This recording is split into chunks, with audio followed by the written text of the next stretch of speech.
parochialization. Under that, the first one was Govardhan Puja.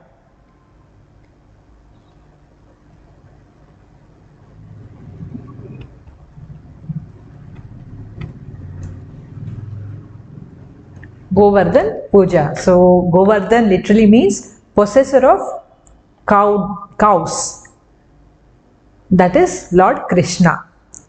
So what happened? There was this kingdom of Braj, which was ruled by the Nanda Maharaj. The kingdom of Braj, which was ruled by the ruler Nanda Maharaj.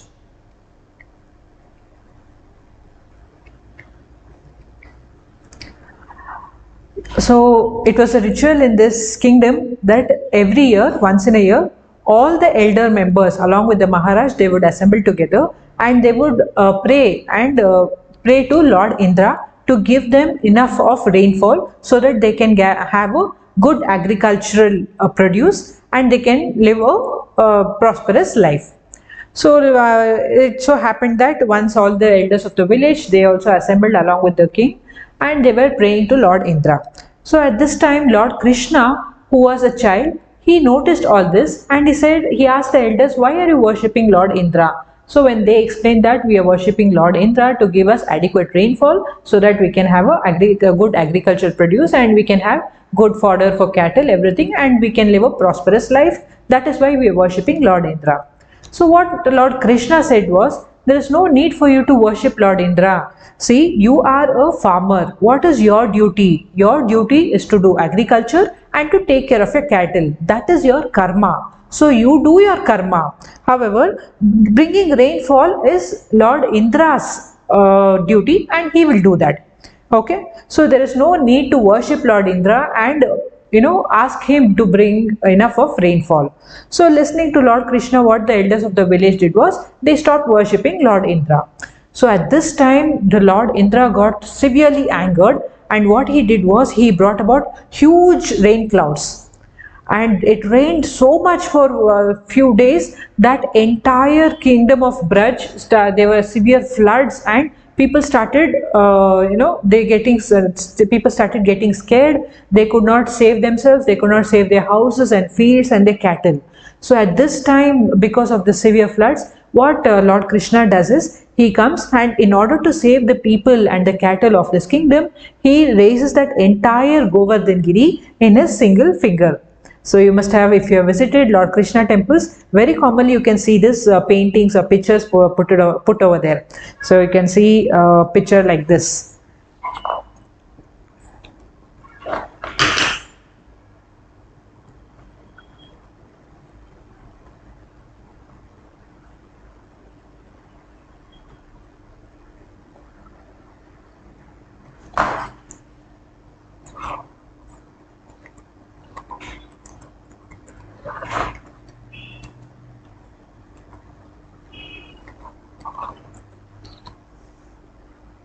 See here.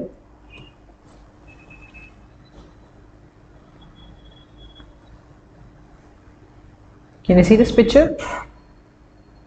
Here Lord Krishna, on his tiny finger, he is lifting the entire Govardhan Giri and he is saving all the people and the cattle belonging to this place. So this is what has been mentioned in our mythological stories, right? So this is a great tradition. Then what happens is, after a week or so, then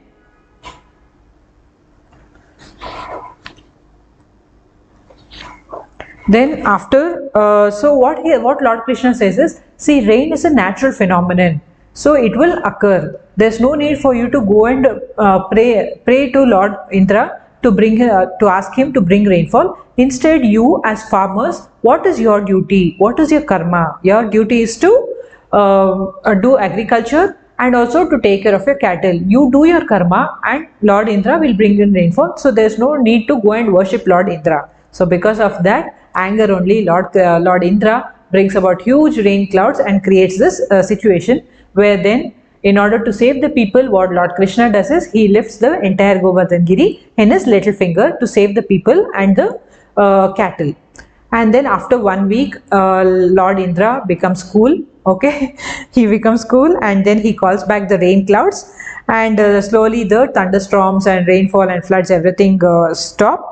And then after 1 week, after 7 days, it is said, then the Lord Krishna will replace the Govardhan Giri in its place. So this is the story behind Govardhan Puja.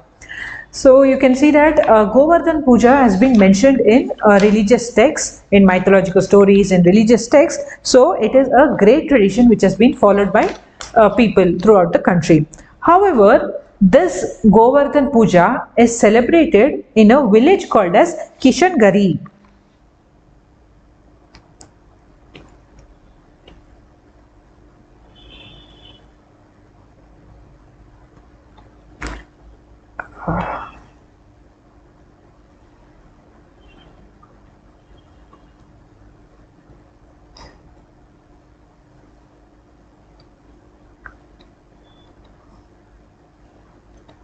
Kishangari. So what in Kishangari, what the people do is they also celebrate Govardhan Puja, but in a different way. That is a little tradition. What they do is they make a hillock out of cow dung. In this village called as Kishangari,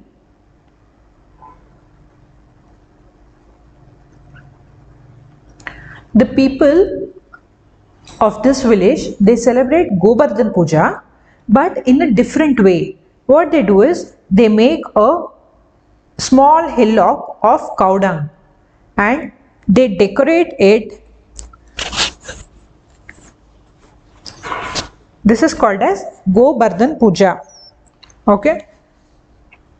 So here they will make a small hillock of cow dung, and this is a folk ritual. So they will make a small hillock of cow dung and decorate it with corn, flowers. Okay. And they will worship and they will conduct this Govardhan Puja, which is a folk ritual.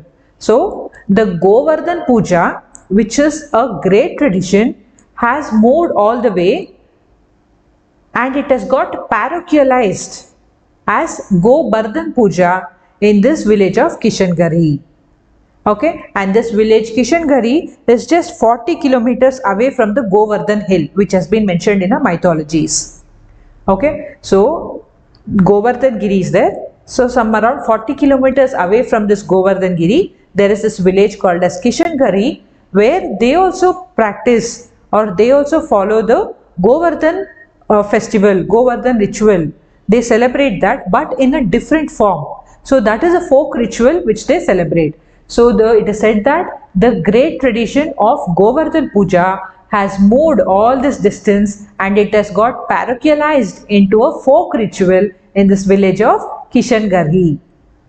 This is a very good example for parochialization. See, like this you can find various examples for universalization and parochialization throughout the country. But however, in our examination, when you have to write an answer on universalization and parochialization, you please stick on to the examples which have been given in our materials, because these are the examples given in our standard textbooks and your examiners also will expect these examples only in your answer script. See, though we know many other examples also, your examiner will expect these examples only. So please do not change your examples and write new examples. Okay, so stick on to these examples which I am discussing. Okay, did you understand Govardhan Puja, which is the first example for parochialization? How the Govardhan Puja mentioned in the religious text, or which is a great tradition, got parochialized into a folk ritual in the village of Kishangari. Fine. I will also show you a picture of how this folk ritual is celebrated.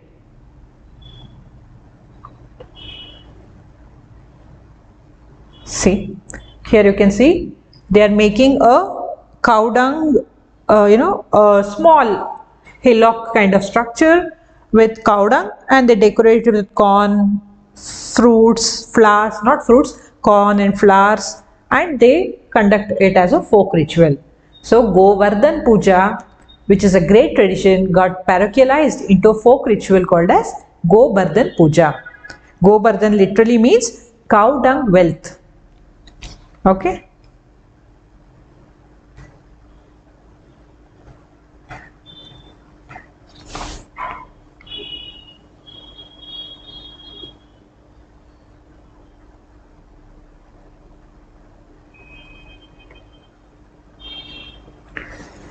So Govardhan literally means cow dung wealth. So the first example for parochialization is Govardhan Puja. The next example is Navratri festival.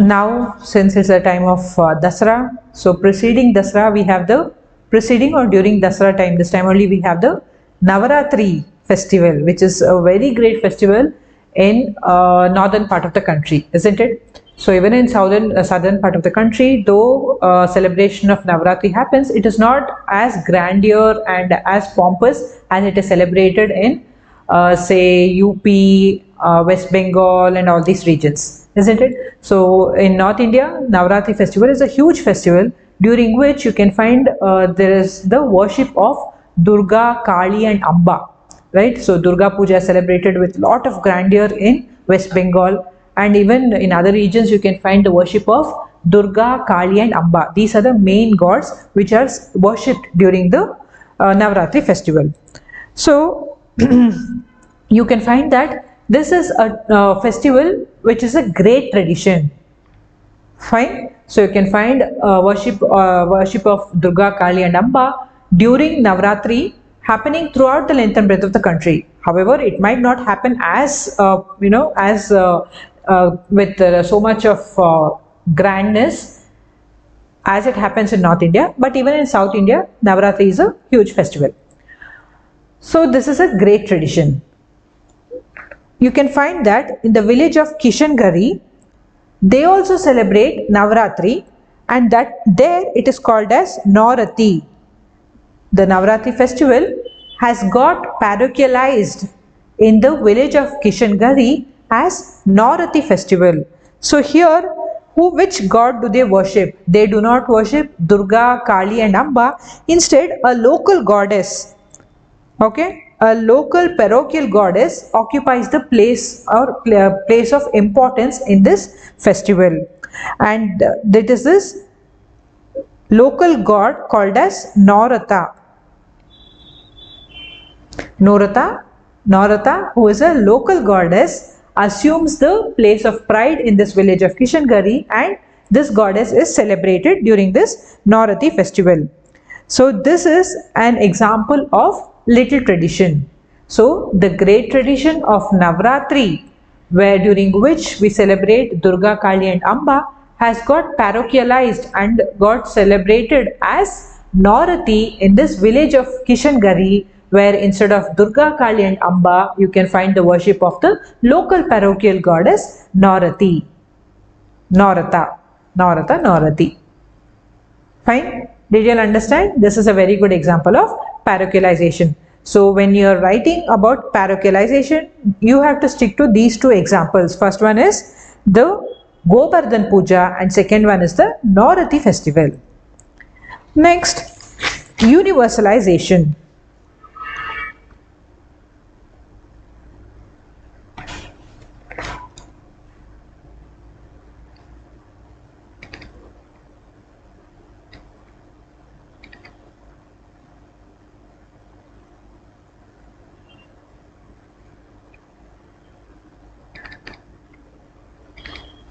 Universalization. So here also I will be discussing two examples, and even in your exam you will have to write the same examples only. So first one is Saurati festival.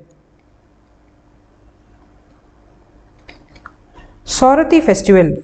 So in this village of Kishangari, you can find that they make, during Diwali, they make an image on the wall using rice flour. So wait, before going into village of Kishangari, How do we celebrate Diwali? So we celebrate Diwali for 3 days, isn't it? It is Naraka Chaturdashi, Deepavali and Bali Pandami. Usually 3 days of Diwali we celebrate, and on the other 2 days it is different goddesses which are worshipped. But however, in Diwali also it is goddess Lakshmi who is the goddess of pride, isn't it? So that is why you can find in many families they keep all the wealth like gold and coins, silver coins, gold, currency notes, everything, and do puja. And it is also said that one day before the Diwali, there's a day called as Dhanteras. Dhanteras. So it is said that it is a very auspicious day to buy gold or silver or any articles like that. I'm sure all of you know about Dhanteras, isn't it? So if not, know it now. So there's another day during which is also auspicious to buy gold. That is called as I'll tell you later. So there is another day also where it is considered very auspicious to buy gold articles. However, even on Dhanteras, so Dhanteras happens 1 day or 2 days prior to Diwali.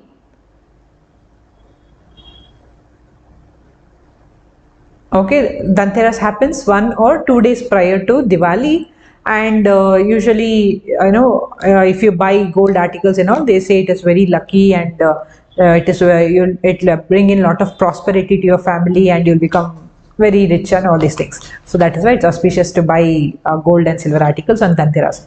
So during the Diwali, usually, see, there are again different stories behind the worship of Diwali, right? So in North India there is a different reason, and in Southern India also it's different. So in some places it is for the return of Lord Rama.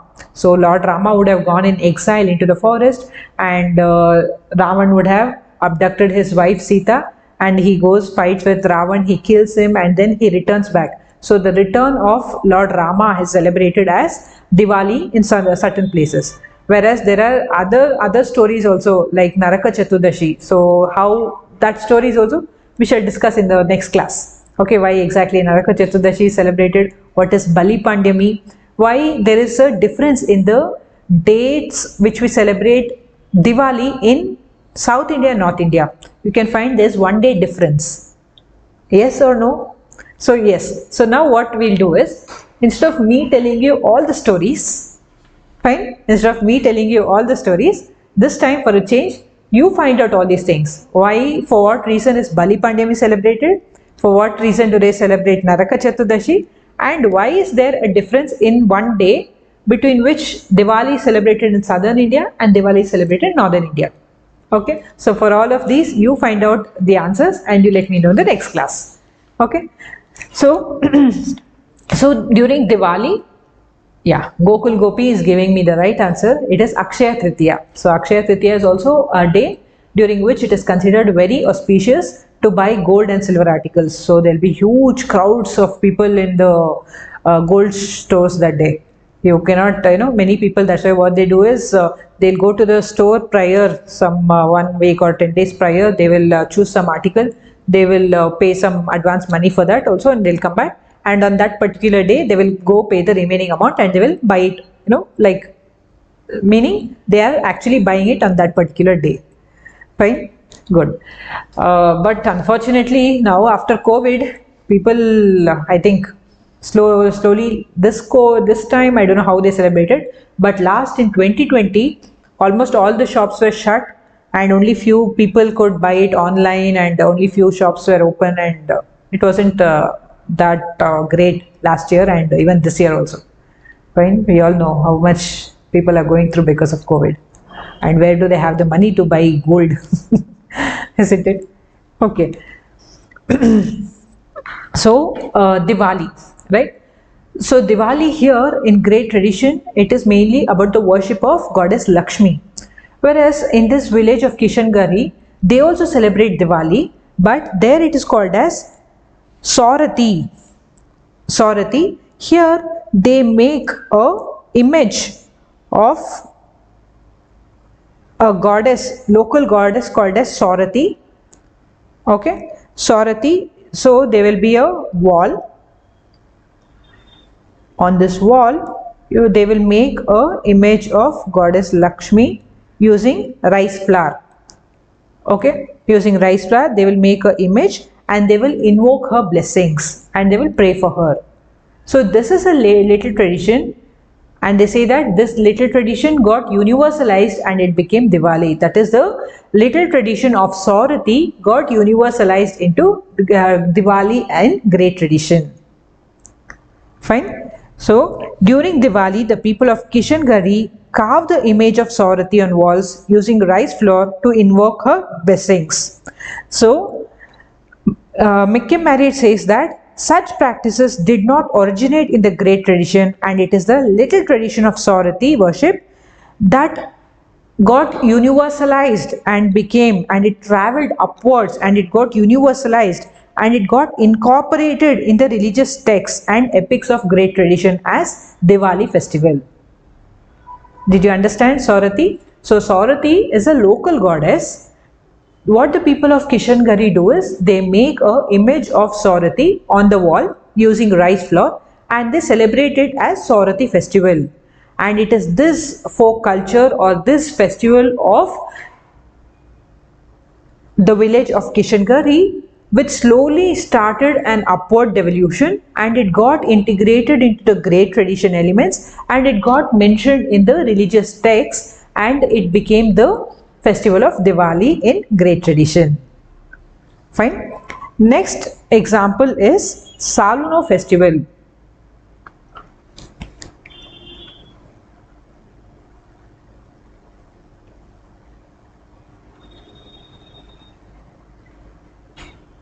Saluno festival.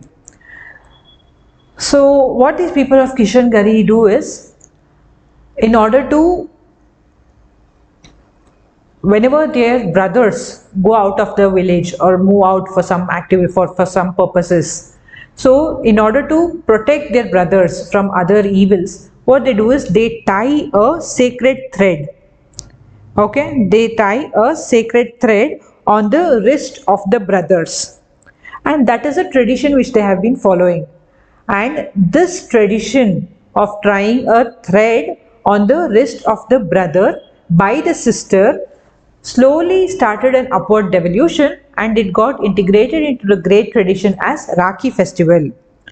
Okay, so during Rakhi we all know what happens. It is the most threatening day for all of the guys, isn't it? Especially when they are in school and college. You can find in a co-ed school or college, all the guys will take leave that day and they will stay back at home because of the fear that some girl, their crush will come and tie a Rakhi on their wrist and it is a tragedy, isn't it? Imagine if your crush is coming and tying a Rakhi on your hand, isn't it a tragedy? Nobody wants that. So no matter what, that day they will say, I'm sick, I got fever, I got flu, whatnot, and they will take leave and they will sit inside the house and never dare to see any girl on that day. So there was one girl in my class also when I was in my post-graduation. There were in my entire class, girls were more and boys were hardly some around 50 to 20 boys were there and rest of the class was full of girls. So there was one girl among this in our class who made it a point to bring 20 Rakhis for all the boys and tie it every year in their wrist. Those guys were like, why yaar? Fine. Okay, so we all know about Raksha Bandhan, right? Recently only we finished Raksha Bandhan. So it is a Rakhi which the sisters tie on the wrist of their brothers for their safe return or for their safety, to protect them and so on. So they say that it is this Saluno festival which got universalized and became Rakhi festival in great tradition. Do you understand universalization, parochialization so far? It's a very simple topic. Just understand what is great tradition, what is little tradition, and the upward devolution of little tradition towards the great tradition is called universalization, and the downward devolution of the great tradition towards little tradition is parochialization. And the examples for parochialization are Govardhan Puja and Navratri festival. And the examples for universalization are Saluno festival and Sorati festival. Fine. Do we have time?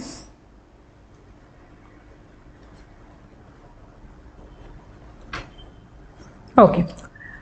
Now I shall answer few queries and then we shall move on to the next topic. So Yale Chairman has a doubt. He is asking me to tell something about Devi and Amba.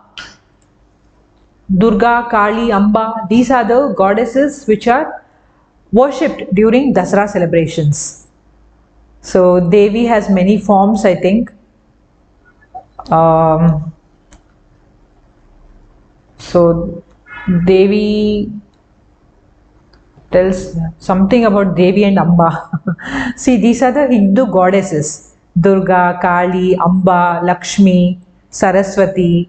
All these are goddesses in Hindu religion. And in each festival, we worship each of these goddesses. Like even during Dasara celebrations, you can find that in one day of Dasara celebration, we worship goddess Saraswati. So what we do is we keep all our notebooks and everything in front of God, and we put some turmeric, kumkum, chandan and all, flowers, everything.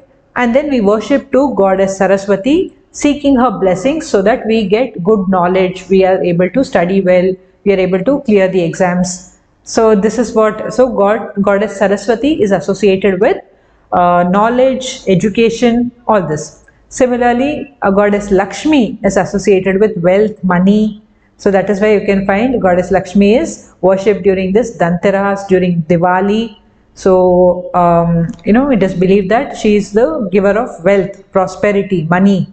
So what people do is, even in office, not exactly in offices, you can find most of the members belonging to Jain community doing puja for their shops during Diwali. So that time they will keep a huge image of goddess Lakshmi or idol of goddess Lakshmi, and they will keep lot of currency notes, gold, silver articles, and they will do puja to invoke her blessings. Similarly, Durga means she is the destroyer of evil, right? So Durga, Kali, all these gods are considered to be goddesses who destroy the evil and bring in good fortune or good times. So that is that is why they are worshipped, and mostly you can see Durga worship or Kali worship in during Durga festival in West Bengal. That is very famous over there.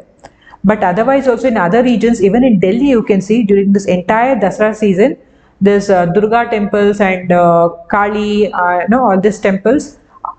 You can find every day there will be a new there will be a decoration for God. Every day they will make new decorations with different flowers, fruits, and all these things. And every day many people go to the temples and pray to God.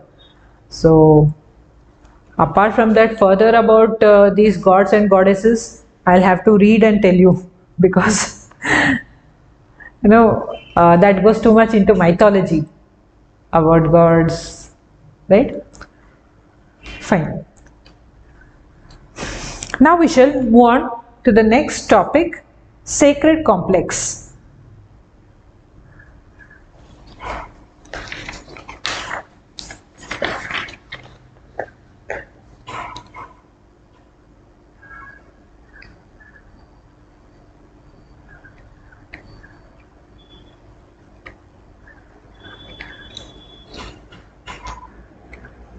The concept of sacred complex was given by L.P. Vidyarthi. L.P. Vidyarthi is a very renowned Indian anthropologist, and we'll be discussing a lot about his contributions when we study about Indian anthropologists in a different chapter. Okay, so L.P. Vidyarthi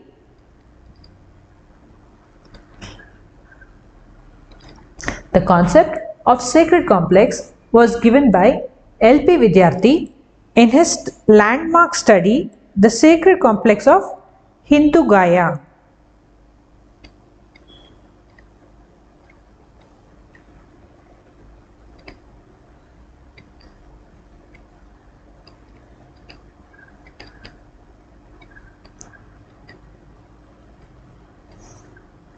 Hindu Gaya. Where is Gaya? Bodh Gaya. So it is in Bihar, isn't it? So Bodh Gaya, that is the Gaya which we are speaking about, and it is the ancient city of Gaya, which was located in the cultural zone of Magadha. So now it is in Bihar. Earlier it was in the cultural zone of Magadha, and here you can find a lot of priests doing all this ancestral worship and all this. So even in a previous class when I was discussing about this Pindadan, so Pindadan is the very for very important form of worshipping of our ancestors or the people who have died in a family, right? So for that worship only we do Pindadan, and Pindadan is very importantly done in this region, Bodh Gaya.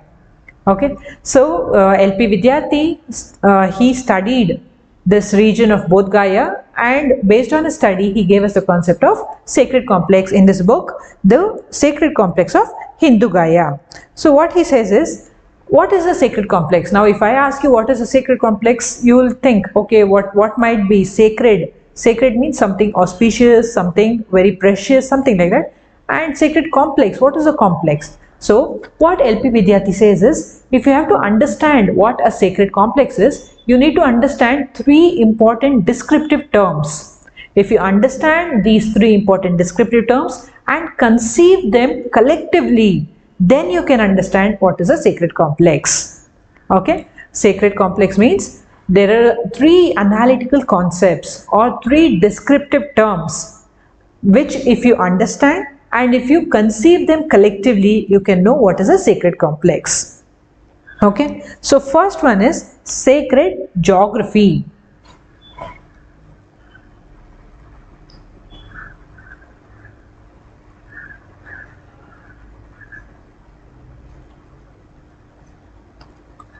Just give me a minute, I have some pictures, I will just check those before I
just give me a minute.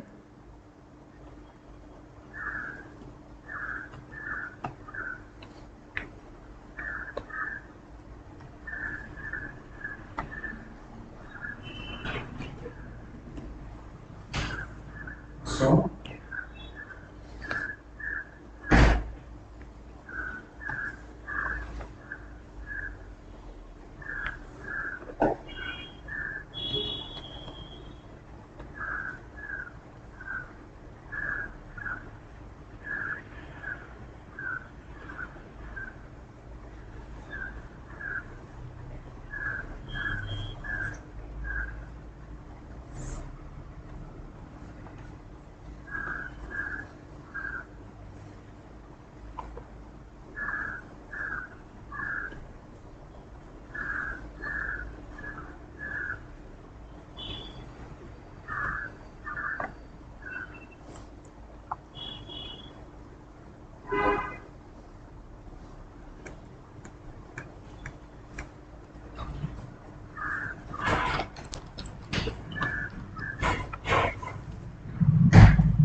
Sacred complex. The concept of sacred complex was given by L.P. Vidyarthi in his landmark study, The Sacred Complex of Hindu Gaya.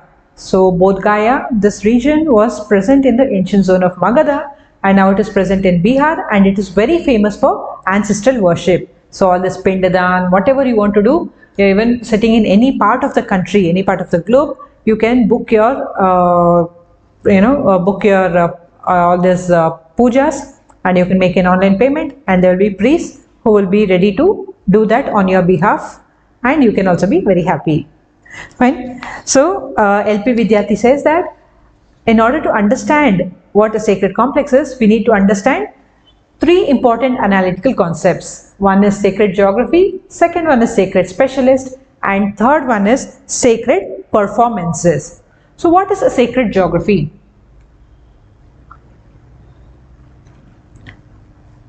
You can see this picture here, right?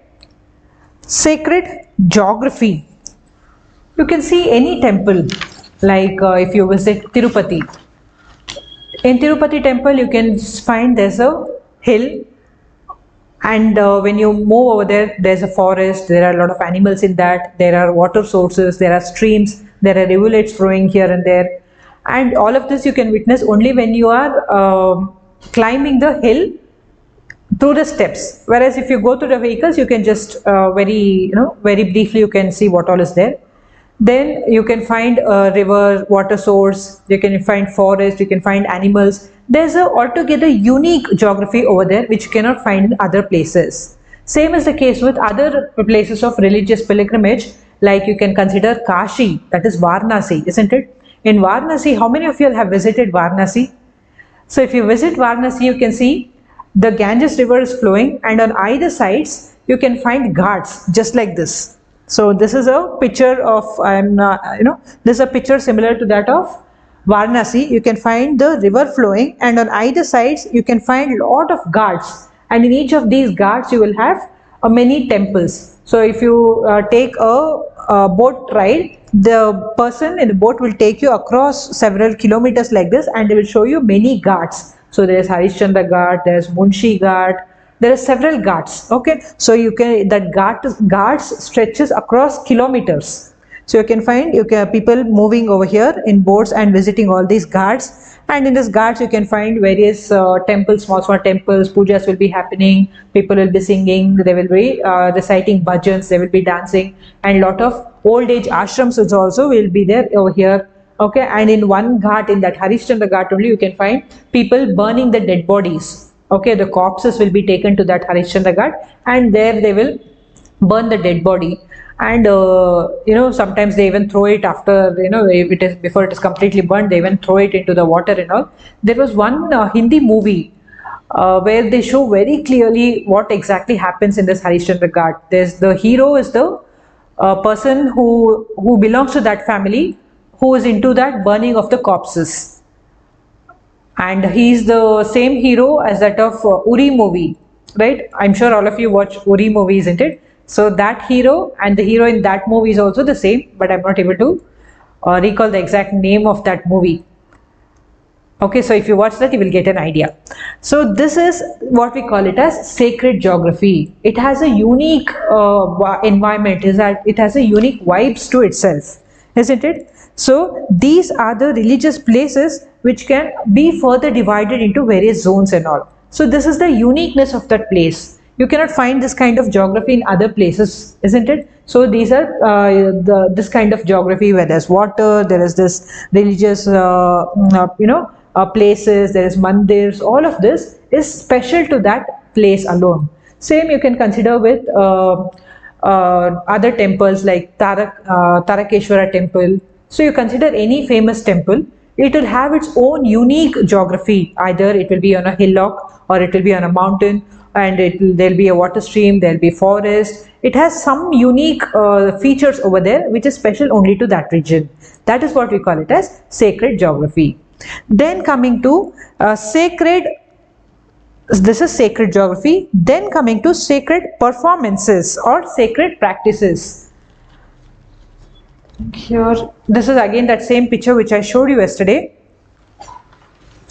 Just a minute, I'll get up so that you can see that.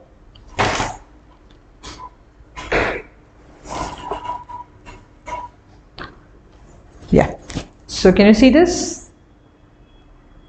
This is sacred performances. So you can see that Pindadan, they are making those rice balls with the black dots which you see, right? That is that sesame seeds. We either call it till seeds or we call it as sesame. Sesame seeds, right? We also have sesame oil.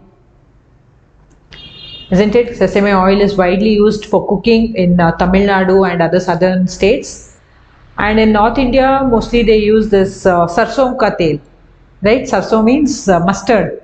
So mustard oil is very popularly used in northern states, and this sesame oil is popularly used in southern states, especially in Tamil Nadu, right? So this is the Pindadan offering, okay? And he is the sacred specialist. So now I'll explain to you what exactly sacred performance is and what exactly sacred specialist means.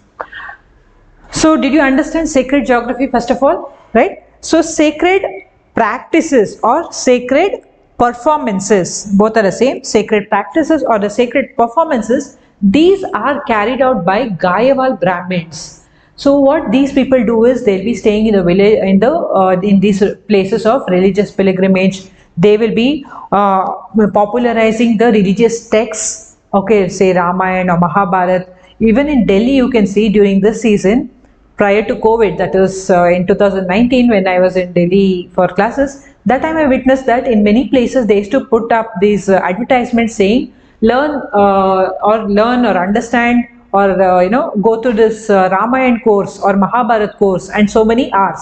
So it is all very popular during this period of Dasara, right? During the Durga Dasara period, it is very popular. So there is a course on Ramayana, there is a course on Mahabharata, so many hours every day. So like that, there are various courses which happen.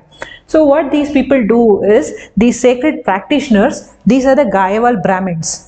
Okay, you can find they have a distinct way, just like how I said sacred geography. By looking at this place, you can understand it is very unique and it has a unique features, unique geography which is present over here, which is not commonly seen in other regions, isn't it? Similarly, these are the sacred practitioners. Okay, sacred practitioners, you can find they have a distinct lifestyle. You could, just by looking at them, you can understand they are not like common people. Their lifestyle is different. Their food habits are different. The way they dress is different. You can find that they would have shaved their head and only on one part, over here or somewhere, they'll have a small tuft of hair, and they will be wearing distinctive clothes like this. Okay, they will be wearing the sacred thread on their chest. They will be wearing this, what do you call that? This beaded, beaded chain kind of rudraksh. Yeah, they'll be wearing this rudraksha. They will be carrying the religious text in their hand. So they have a distinct features. By looking at them only, you can understand that they are a sacred specialist or they are a priest, isn't it? So this is what we mean by a sacred specialist. They have a distinct style of life. Okay, and what these people do is they popularize religious texts. So whenever people come in huge gatherings to the temples on religious pilgrimage, they will preach them about the various religious texts. They will preach them about Ramayana, Mahabharata, about Bhagavad Gita. So how many of you have learned Bhagavad Gita? Even ISKCON conducts Bhagavad Gita classes, isn't it?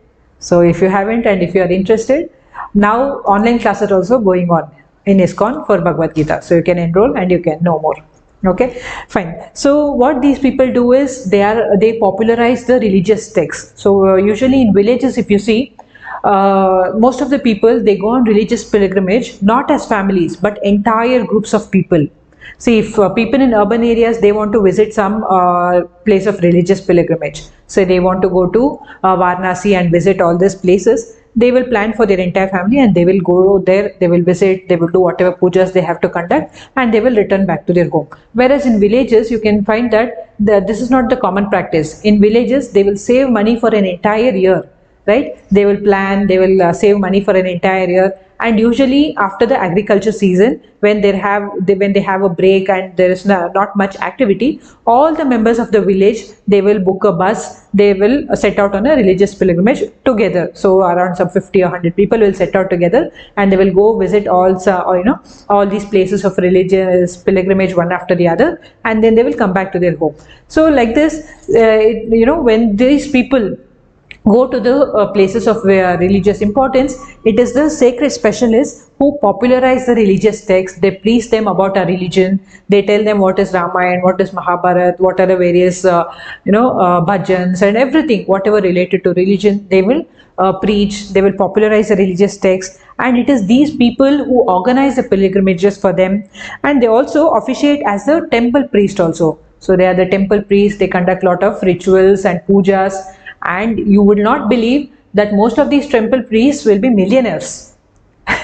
That is true. See, if you see the Tirupati Devasthana Trust, all the chief priests over there, they will have loads and loads of money, and their children will be able to study or work in abroad countries like US, which is very expensive, without any loan. Right? So if other people, common people, middle class people, have to go, if they think about studying abroad, they definitely have to take a loan. It is so expensive. Whereas for these people's children, that is the people of the chief priests in this very famous religious pilgrimage centers, you can find they will be very, very wealthy. Right? Same is the case with the priests of few temples in Madhya Pradesh. Once I heard somewhere that one of this priest of a temple in Madhya Pradesh, it was a very famous temple. So both his sons are studying abroad without any loan. So he himself was telling others that he is so wealthy and everything.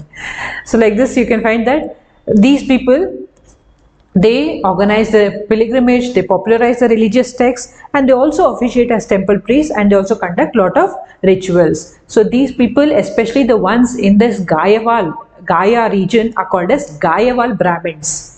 Okay, and these people are the ones who do all this ancestral worship like Gaya Shraddha. All these activities are carried out by these Gayaval Brahmins. And then this is called as sacred practices. Okay, so the Gayaval Brahmins, the sacred practices are performed by the Gayaval Brahmins. It includes sacrifices, recitation of Vedas, etc. And Gaya Shraddha means it is a elaborate form of sacrifices to the ancestral spirits. Fine. So what is Gaya Shraddha? Gaya Shraddha means, see, you can call it as Shraddha also, and in some places they call it as Sarda. Okay. So Gaya Shraddha means it is a form of worship where you worship the ancestral spirit by giving sacrifices, by making sacrifices. That is called as Gaya Shraddha. So again, that will be similar to this itself. Fine. So did you understand what we mean by sacred geography, sacred specialist, and sacred practices? Okay. So when you understand these three terms, you can understand that what is sacred complex. So sacred complex is a region where people from various cultures, from various walks of life come together and interact. Okay, so sacred complexes are places of religious pilgrimage where people from little tradition, people from great tradition, people from different walks of life, people from urban areas, people from rural areas, all of these people come together and interact in these regions. Hence, you can find that in these regions, there is a constant interaction that is going on between the little tradition and the greater tradition. Okay, are you understanding? The sacred complexes are ancient centers of civilization where people from different walks of life, you can find rural people also visiting Kashi. You can find people from urban areas, from folk culture, from any part of the country visiting these regions. Isn't it? So, sacred complexes are the centers, ancient centers of civilization where people from different walks of life, whether he is rich, whether he is poor, whether he belongs to an urban area or a rural area, or he belongs to folk culture, all of these people, whether they are from little tradition or they are from great tradition, all of them come together in these places, and there's a constant interaction of the great tradition and little tradition which is happening in these places. These regions are called as sacred complexes. Okay, you can find that there is a this is great tradition, okay, and this is little tradition. You can find that there is always a continuity and a compromise and the combination of great tradition and little tradition happening in this region. Okay, so the great tradition and the little traditions will come together over here. They will interact with each other. They will continue. Some of the traits of the great tradition will be taken over by the little tradition, right? So say there is some people who follow certain practices or traditions and come and do the traditions over there. Other people will be watching that and they also start practicing it, isn't it? So some elements of great tradition move towards the little tradition, and some elements of little tradition move towards the great tradition. All these activities happen in the sacred complex. So you can find there's always a continuity, there's a combination, that is the great tradition and little tradition elements, they are fusing and the interpenetration of traditions happens over here. Okay, there's a combination, there's a compromise. Sometimes the great tradition elements give up few traits. Okay, sometimes the little tradition people, they give up few traits and start picking up the traits of the greater tradition. So that is what we call it as compromise. Did you understand? Did you understand combination? Combination means the great tradition and the little tradition come together. There is a fusion and an interpenetration of traditions which happen. Sometimes few components of great tradition will be given up by them and they will adopt the little tradition. Sometimes the little tradition elements will be given up and they will adopt the great traditions. That is what we mean by compromise. And you can find that even though the great tradition and little tradition is coming together and it is interacting, it is combining and it is compromising, always it is a continuous process. There is always a continuity and there is always a movement that is happening. That is, the great tradition elements are moving towards little tradition and little tradition is moving towards greater tradition. Here you can see the little tradition is moving towards great tradition and great tradition is moving towards little tradition. So always there is a continuity, a compromise and a combination of the little and the great tradition elements happening in this sacred complex. Fine. So you must be wondering that is it that only the sacred complexes which are benefiting the people, and aren't sacred complexes getting any benefit from the people in turn? That is not the case. See, in the entire world there is one church which has the highest revenue, which gets the highest donations in the entire world, and after that the second the religious place which gets the highest donations is Tirumala Tirupati Devasthanam, right? TTD or Tirupati Temple, simple if you have to call it like that. So it is not just that the sacred complex is giving everything to the world, it is also getting lot of benefits from the people, isn't it? You can find people from so many different walks of life going and visiting these temples, giving offerings to the temple in terms of gold, cash, silver articles, and nowadays we even have other modes through which we can send money. Earlier days it was through post. So we used to go deposit money in the post office saying for so and so temple we want to send so much money. But now even other online mode of payment, so many other ways are there to donate money to temples and all this. In addition to that, you can find many people not just donate money and gold articles, they also take part in construction of the temple, and some people will sponsor the construction activity, some people will sponsor the whatever implements like fan, AC, other things which is needed for a temple. So like this, various people from different walks of life,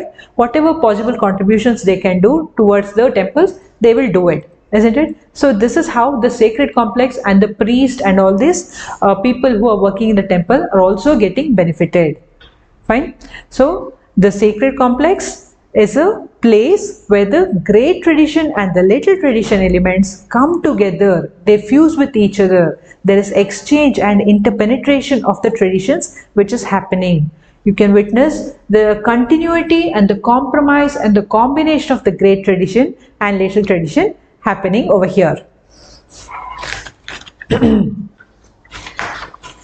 So, what LP Vidyarthi did was, he went to Bodh Gaya and he studied the Bodh Gaya over there, and he studied the temple over there, and he gave us the concept of sacred complex.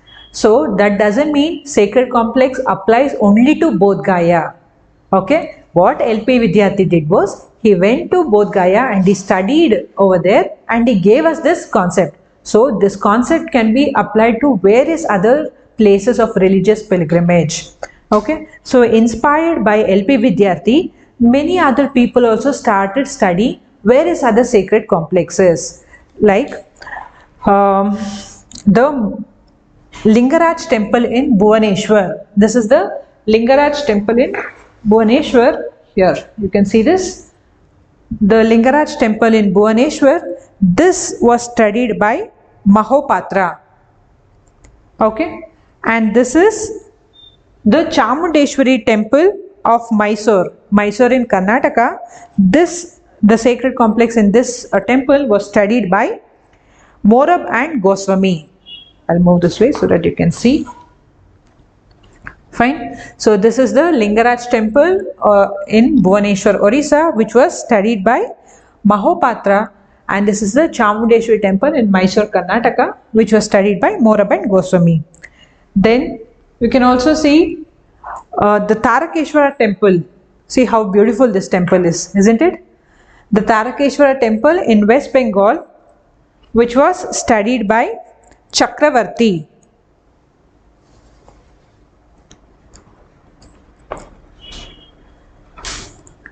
Fine.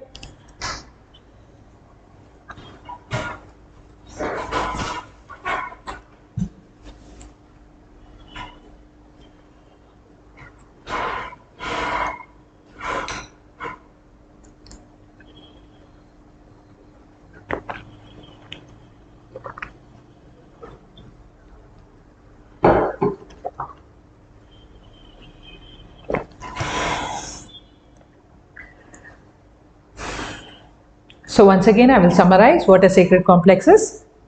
Sacred complex are regions of ancient civilization where people from different walks of life, from different cultures, different strata of the society, the people belonging to little tradition, great tradition, all of them come together and interact in these places. And it is in this sacred complex that there is a continuity, compromise and a combination of the little and the great tradition happening.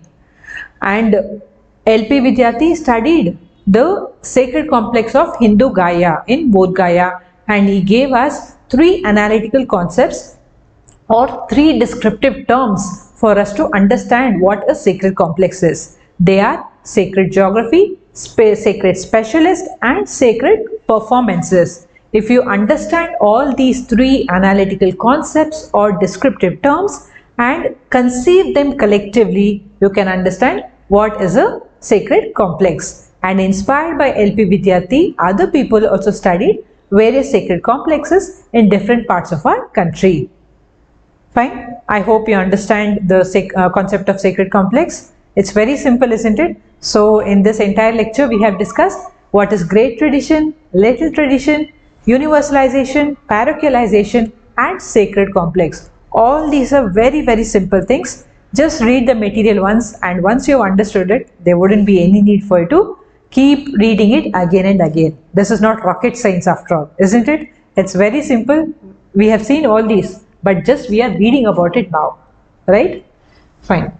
So I'll just answer a few of your queries now.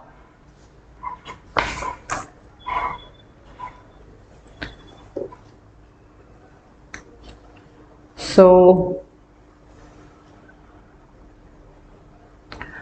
is sacred complex a reason for universalization? Yes, because I already told you that it is in these sacred complexes there's a continuity, compromise and combination of the great tradition and little tradition elements happening. So yes, these are places where the combination, compromise and continuity of the traditions happen, and they favor universalization. So this is all the doubts for today. So I hope you've understood the lecture very well, and that is why you do not have any doubts, any further doubts. So we shall wind up today's lecture with this. We shall meet in a new lecture in the next class. Until then, take care, bye, have a good day.